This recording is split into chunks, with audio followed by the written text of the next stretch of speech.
বিপুল উৎসাহ উদ্দীপনার মধ্য দিয়ে বেগমগঞ্জ মীর ওয়ারিশপুর ইউনিয়নের মিরালিপুর মুল্লুক শাহ দরগায় মেলা চলছে। মেলা কমিটির সভাপতি সাবেক ছাত্রনেতা শাহ নেওয়াজ শামীম আমাদের নোয়াখালী জেলার প্রতিনিধি মনির হোসেন সজীবকে বলেন, মেলাটি মূলত কিছু ফার্নিচার এবং হারিয়ে যাওয়া গ্রামীণ তাঁত শিল্প মেলাটির মধ্যে ফুটে ওঠে। এই মেলাতে প্রশাসন ও এলাকাবাসীর সার্বিক সহযোগিতায় আমরা সুন্দরভাবে জুয়া মাদক মুক্ত একটি মেলা উপহার দিতে পেরেছি। এ সময় উপস্থিত ছিলেন মেলা কমিটির সাধারণ সম্পাদক গাজী ওমর ফারুক, কোষাধ্যক্ষ ফারুক, সদস্য ইঞ্জিনিয়ার আব্দুল্লাহ আল মামুন, সদস্য নাজমুল হাসান মঞ্জু সহ অনেকেই।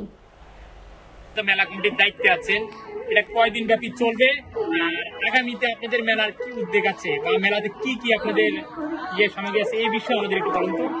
ধন্যবাদ আপনাকে। আমার নাম হচ্ছে মোহাম্মদ শাহ নেওয়াজ শামীম, আমি সাবেক ছাত্রনেতা এবং এই মুল্লুক শাহ দরগা মেলা কমিটির সভাপতি। আমাদের আসলে এটা 10 দিন ব্যাপী একটি গ্রামীণ শিল্প মেলা, এটার নাম হচ্ছে মুল্লুক শাহ দরগা মেলা। আমাদের এবারের মেলার আসর হচ্ছে 83তম আসর। আসলে গ্রামীণ বাংলার ঐতিহ্য রক্ষা করার লক্ষ্যে আমাদের এখানে মাঘ মাসের 1 তারিখ এই মেলাটি জমজমাটভাবে আয়োজিত হয়ে আসছে। এটা 83তম আসর। তো আজ এই মেলাটা আসলে মূলত হচ্ছে কিছু ফার্নিচার এবং তাঁত শিল্প, হারিয়ে যাওয়া তাঁত শিল্প এবং গ্রামীণ বাংলার যে ঐতিহ্যগুলা, এই বিষয়গুলোই আসলে এই মেলাতে আমরা আমাদের এখান থেকেই ফুটে উঠে।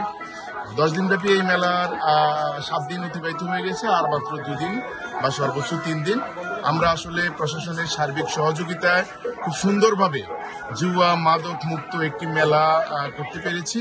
এজন্য আপনাদের সকলকেই ধন্যবাদ এবং ভবিষ্যতেও আমরা চেষ্টা করব আমাদের এলাকার সুনাম রক্ষা করে ঐতিহ্যকে, দীর্ঘদিনের ঐতিহ্যকে লালন করে আমরা সুন্দরভাবে এই মেলাটি উদযাপন করব।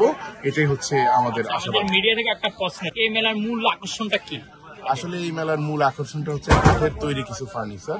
আমাদের এই অত্র 2-3 ইউনিয়নের লোকজন এই মেলাকেই উৎসব মুখর করে রাখে এই ফার্নিচার সামগ্রী দিয়ে, এবং অনেকেই আসলে 2-3 মাস আগ থেকে বাজেট করে রাখে কখন মেলা আসবে, আমাদের ঘরের প্রয়োজনীয় কিছু জিনিসপত্র কিনবো। মূলত এটা একটি ফার্নিচার মেলা।